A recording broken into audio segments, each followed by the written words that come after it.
Hello, my name is Steve Gagnon, and I am the chair of the Reading, Connecticut Republican Town Committee. And I would like to welcome you to this video log that we'll be discussing microschooling.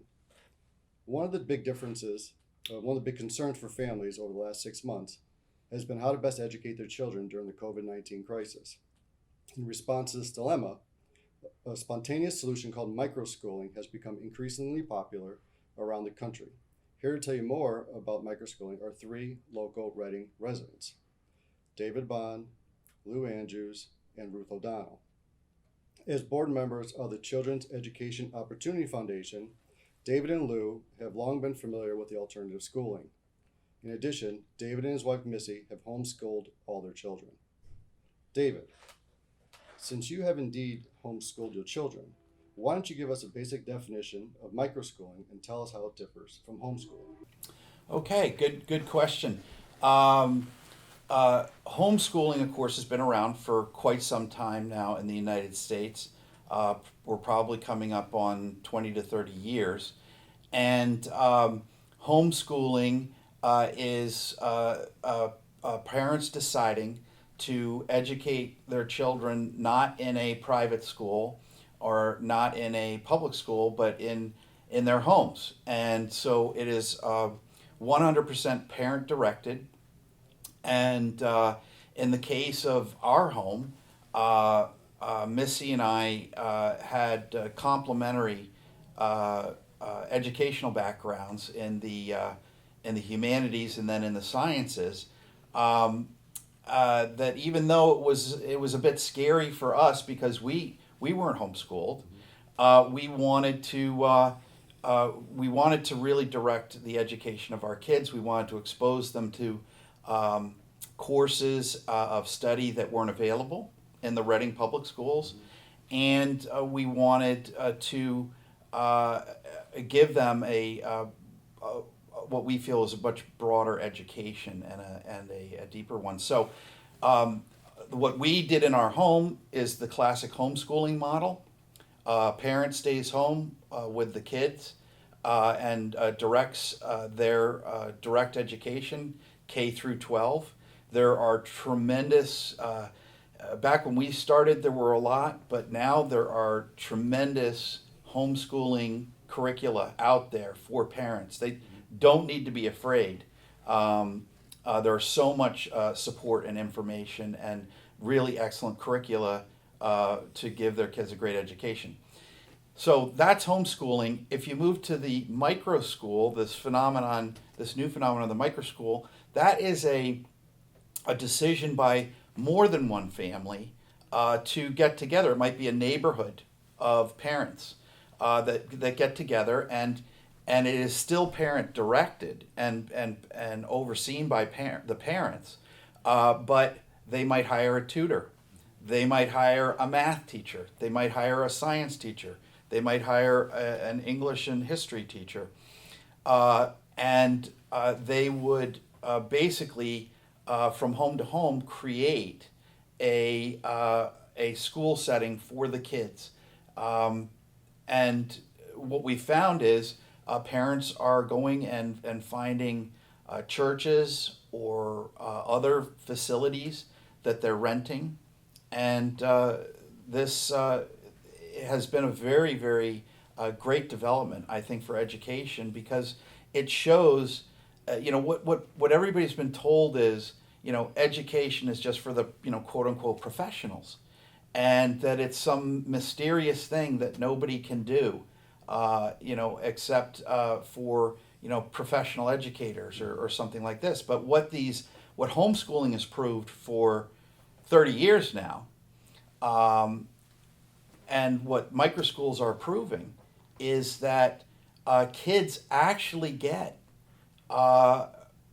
deeper, more well-rounded educations, particularly when you have the parents so involved in that education. So that's the difference. Excellent, thank you. Lou, David touched upon some of the economics. I've heard that micro schools could cost 20, 30, 40, even more $1,000 a year. Can you elaborate a little bit more on the economics of microschooling? Yeah, I don't want to scare parents too much with those figures. That's what you read in the newspapers when you hear about microschooling, or sometimes called pod schooling, Mm-hmm. where you get parents, as David said, in a neighborhood, they get together and they decide they're going to educate their own kids. But they want to bring in a professional, maybe a retired teacher. I think there have been stories about Harvard professors being hired, retired Harvard professors being hired to run these schools. And so you can have a situation where, say, 10 families put in 10,000, 15,000 each, and you're hiring a very high level person. But you really doesn't have to cost you any money at all. If you have, say, 10 kids from 10 different families, it's possible that each family could volunteer 1 day a week to do the schooling, oversee the schooling for 10 kids. And that way, you both parents in a two-parent family can still keep their jobs, or a single parent could still keep their job if they have an employer that's willing to be a little flexible. And as David said, the other possibility is, instead of having to have 10 kids go from one home to the next, what you can do is see if there's a local pastor who'd be willing to allow the church to be used as a place, as a venue for a school. That's happening a lot all over the country because churches, most of them aren't used most of the week.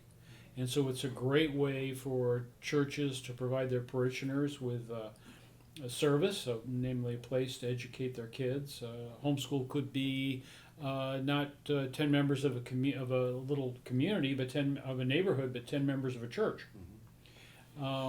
And then you have the possibility as well that you can draw on the resources of a church. There are other members of the church that might be able to come in, do something extra with the kids. You have a bigger space, so there are activities the kids can do.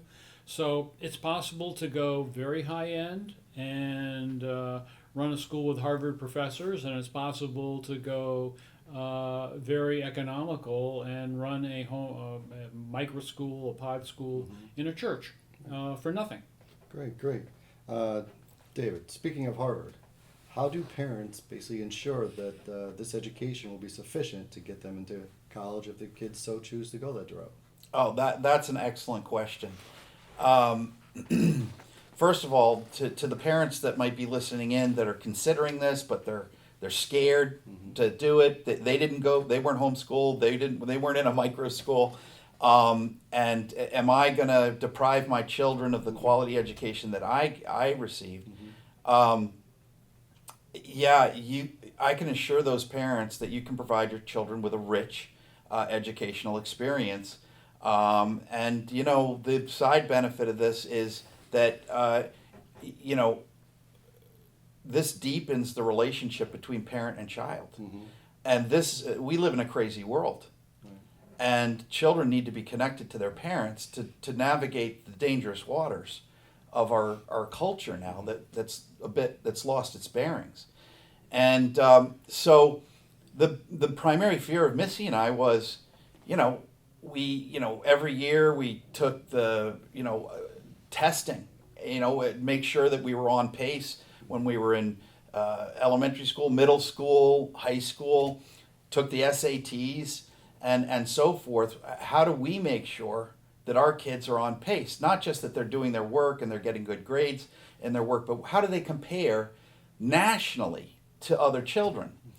And what's wonderful about it is, what we decided is we wanted to know for our 5 children, how did they compare to private school kids?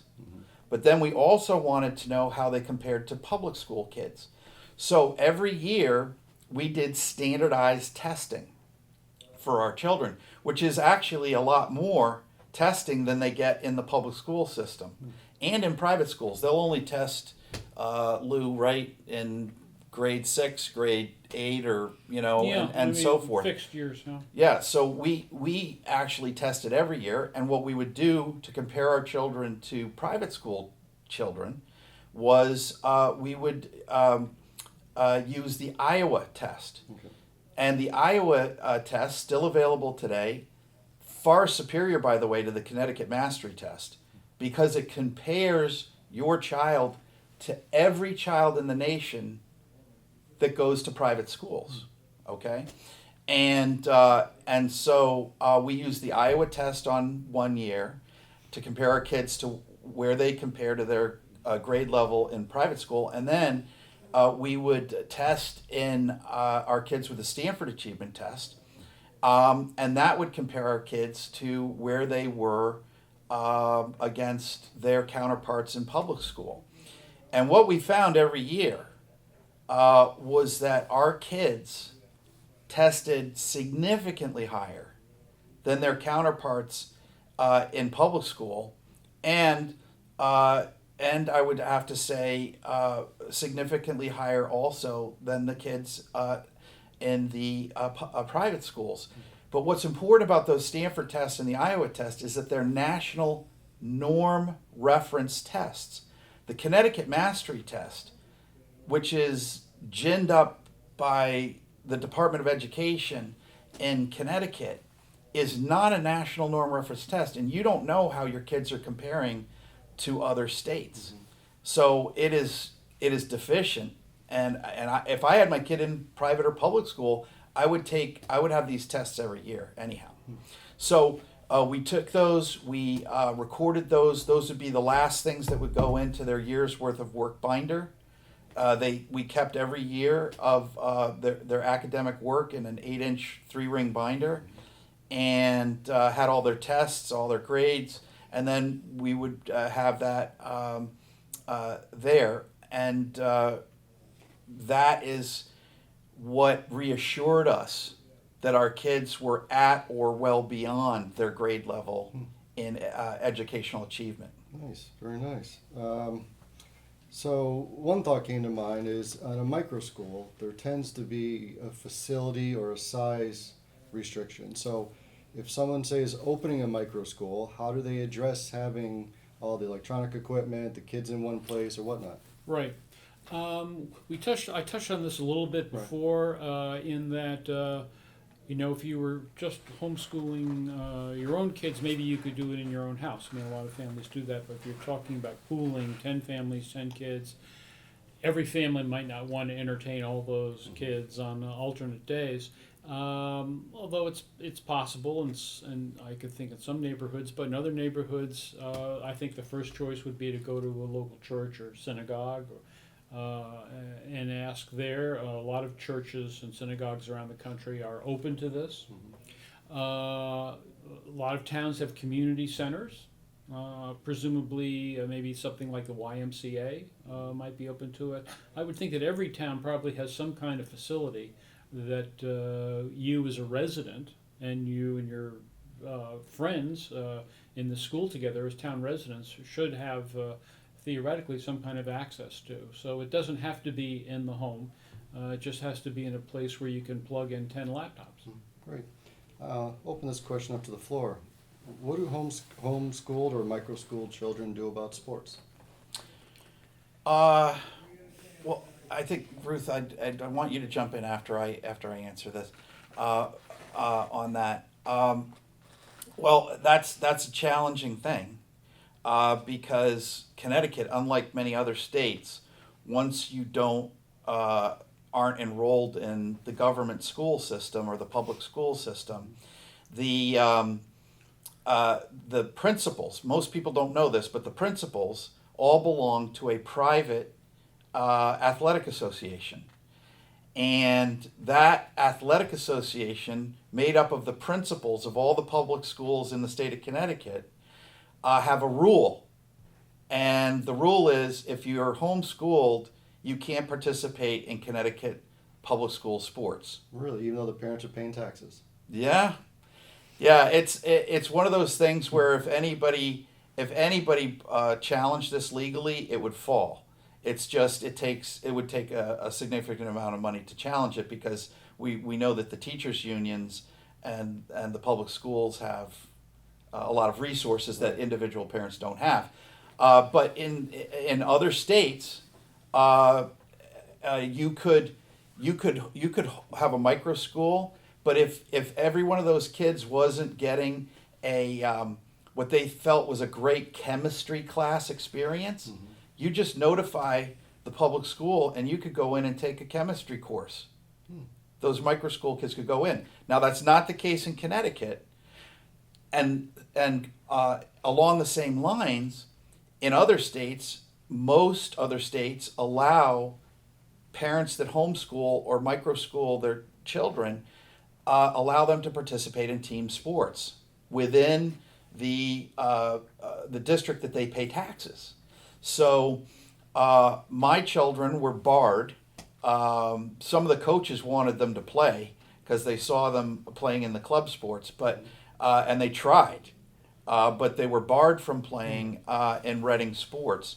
And what we did is we, whether I had to start a team and coach it and get involved in the club circuit for soccer, for instance, I did that with all of my children. So for soccer season, they played soccer. The boys played baseball and they played club baseball. So not the school baseball, but club sports. We got very involved with that. And basketball, we actually played in, we played some of the Park and Rec Reading. And then when I wanted my boys to see that, they weren't so great, I brought them to Danbury. And I had them play Danbury Park and Rec basketball. And they found out they weren't as fast and couldn't jump as high as they thought. But so my point there, and Ruth actually could talk about it from experience because she grew up as a homeschooler in Reading. If there are so many great avenues for parents that don't have to be related to the public school, you can have your child play every sport: lacrosse, soccer, basketball, baseball, swimming, diving. There are all of these opportunities. It takes a little bit more work, but again, the fact is those are extra hours you get to be with your kids.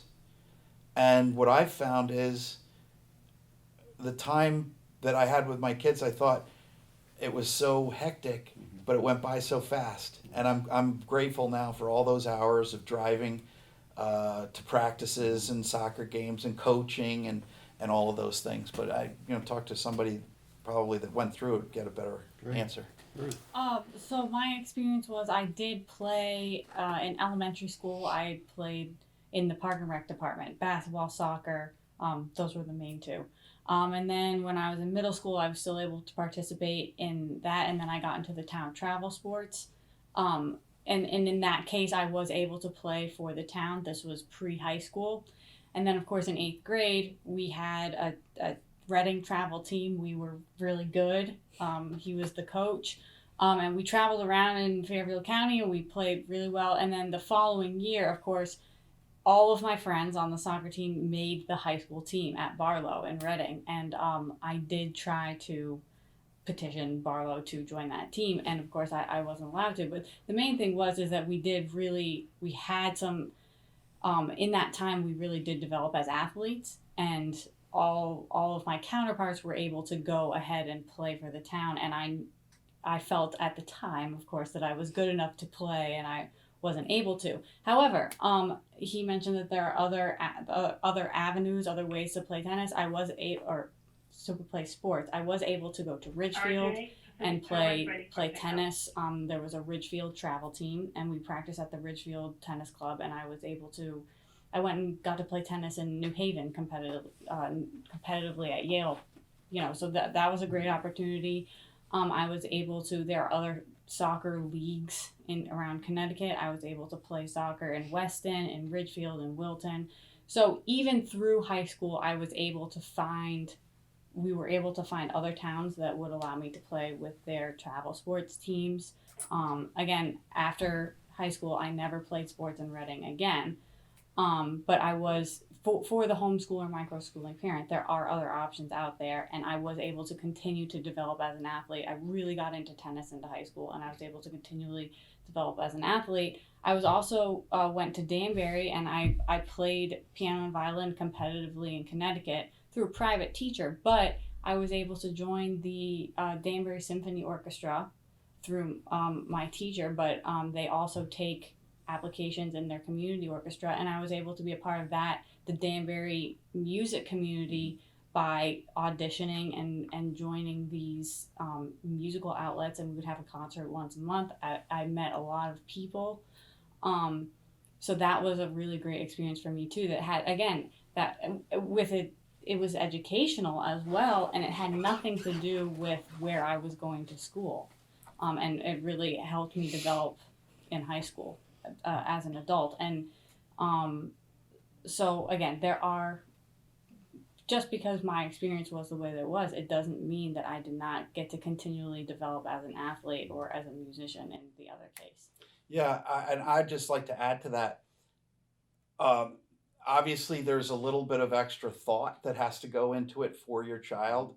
There's a little bit more effort exerted, not much, because public school parents have to do all the driving too, and stuff like that. But a little bit more thought, a little bit more effort. But once Missy and I went through that door, the opportunities actually opened up for our children, as opposed to being closed down in terms of only what the public school system could offer. So once we went through the door with Ruth, she's our number one child. She's followed by 4 boys, and of course she always has to do everything twice as good to show that her supremacy. But so she didn't take just one instrument; she took 2 instruments and became masterful in both of them. The boys each, we wanted them to be involved in music, and they were benefited from the music programs like Ruth was talking about. So what we found was, if just to take that little bit of extra courage, go through that door, all of a sudden you realize the possibilities are greater, the opportunities are greater, and the experiences are very often so much more rich. Her experiences in the Danbury Orchestra and the friendships and relationships that she formed, and so forth, it equipped her to become a well-rounded young adult so much sooner than her counterparts in public school or private school. So you turn that negative into a very big positive. We didn't know it was going to turn into a positive, but it did, yes. Right. The resources and opportunities in our communities have just grown since I was in school. I have a neighbor who homeschools in a co-op now, and her kids are always at some kind of activity with friends, and it's usually centered around some sort of education or art or music. And I look at those children and I think that they are getting such a well-rounded experience, not just in math and science and English and history, the basics, but also these other avenues, allowing them to kind of get into their creative side as well. And again, there are just so many more resources and so many more opportunities now for homeschoolers and microschoolers than there have ever been before. I happen to know about the story relative to your neighbor. I think it's important for Steve to hear why she took her kids out of the public school. So a few years ago, the incident at Sandy Hook really shook her up, and of course, this is a relatively small community, and that really upset her. She had 2 kids in elementary school at the time. So because of that, she decided to take fewer hours at work and spend time homeschooling their children. And she had not been homeschooled. Her husband, nobody in her family had ever been homeschooled. I'm not even sure of the level of her formal education. So this was someone who was very scared to step into the homeschooling, microschooling community. But because of the resources that are available, she was able to take advantage of a local co-op, which is, again, parents that come together to teach their children, or now with the COVID-19 phenomenon on education, they are bringing in virtual teachers from all over the world that they're able to get to teach their kids. Yes, and that's something that is new this year for them, but she had told me about that. And so again, someone who really didn't have any background in education or micro schooling or homeschooling was able to get into it with her two kids. And again, they are constantly doing educational projects. They are constantly doing educational things. She is not the only person that is overseeing her children's education. There are professional teachers in her group. And I know that is important to some people that they have someone with an educational background kind of overseeing what they're doing, and she does. And they do take testing to see where they stack up in Connecticut and in the country. And she is very, it's been probably about 5 years now, and she is very dedicated to the homeschooling, micro schooling, the way of education for her children.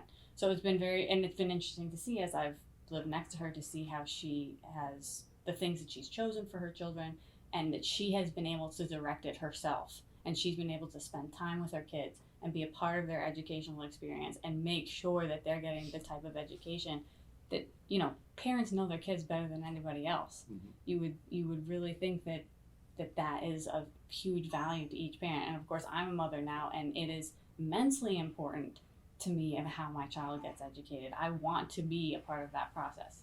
So, Thank you. So, Lou, where could people get some more information on microschooling? It's become so popular, Steve, that if I gave a resource right now, it would probably be outdated by the time someone turned on their computer or went out to look for it. I think the smartest thing to do, the easiest thing to do, is just go to your computer and go to Google or to Bing and just type in, how do I start a homeschool? There's a tremendous amount of information available out there, and it's being updated all the time. And that is probably the best way to get the most current information. Okay. David, one last question in the time we have left. Microschooling is so new that some states may not technically approve it yet. Should families worry? The first thing that I would do is there is a tremendous resource. Now I can't think of it. The legal entity, Homeschool Legal HS. Defense, HSLDA. So HSLDA.com, Homeschool Legal Defense .com. If I was going to do this, I'm a lifetime member. My wife's a lifetime member of HSLDA. Tremendous resources on there, by the way. You might want to start your search on HSLDA.com. And that group will give you all the information in the state that you're living in as to what the hurdles are and so forth regarding starting a home school. They're also, if you become a member, they're the ones that are going to go to bat legally for you to make sure that your parental rights to educate your children are preserved and defended. And they've done great work all across the country, Homeschool Legal Defense Association. And so I would go there as a primary resource for my concerns. I would go there also to see a curricula that's available.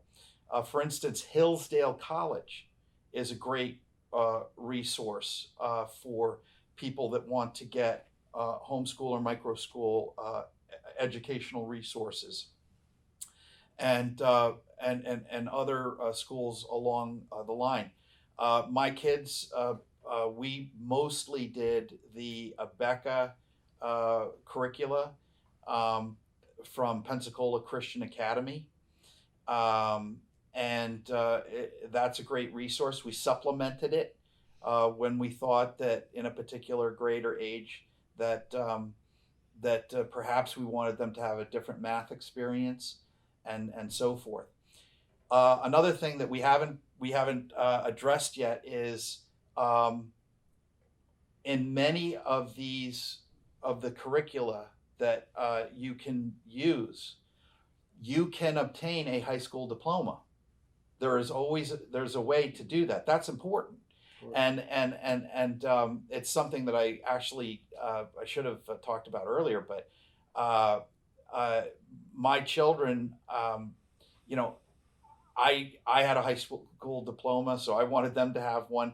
I mean, if you have the testing, you don't necessarily need to have the diploma, but the schools that offer the various curricula that come out also offer a program to submit their work, and you graduate and get your high school diploma from a recognized educational institution, which might be a school or it might be just an academic institution that produces homeschool or microschool curriculum. So, you know, I think when you're talking about being worried, what's going to happen to me legally in the state and so forth, I think you have to go back to what's most important in your life. And the education of your children is way up there. Mm-hmm. And I'd risk just about anything to get my kids a great education in a safe environment where the values of our family could be passed on to them instead of having someone else's values imposed on them. And so that education is worth whatever risk. But today, the pioneers, of yesteryear, had to be a lot braver because it was an unproven method, and states came down very hard on people. But today, states, perhaps because of HSLDA winning so many lawsuits against states, but what I think it is colleges recognize and universities recognize if they see a homeschooler or a microschooler, they're going to grab that kid and accept that kid because they know that kid's not only going to come academically prepared, and they're not going to have to go through the remedial courses that these colleges now have to offer because they haven't been academically prepared to go to college, but they also know that they're going to be ready for college from a maturity standpoint because they've had these out-of-home experiences with coaches and music instructors and supplemental education people, that they're just a more mature person going to college. So I think there's very little risk today because a lot of homeschoolers have paved the way for parents today to be an accepted and preferred form of educational method. That's great. So Ruth, I'd like to wind up this segment, and as I know, you spoke about schools and some extracurricular activities as a homeschooler. So what other experiences as a homeschooled child would you like to share? One thing that you mentioned is that I wasn't just exposed to people my own age.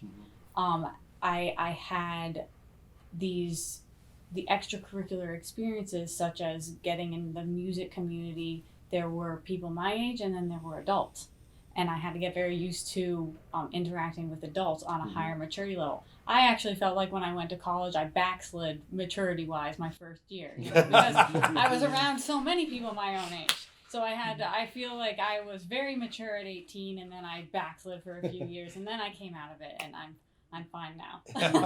But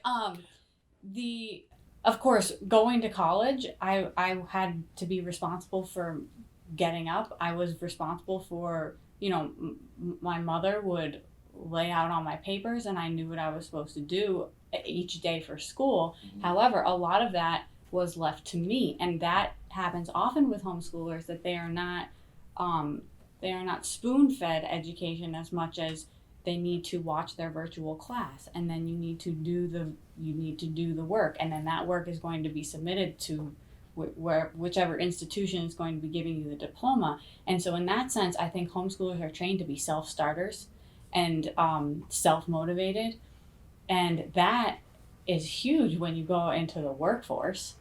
I felt like I was very prepared for college in that sense. I was very prepared to do my own work, and it was at the forefront of my mind beyond, hanging out with friends and whatever else you do in college.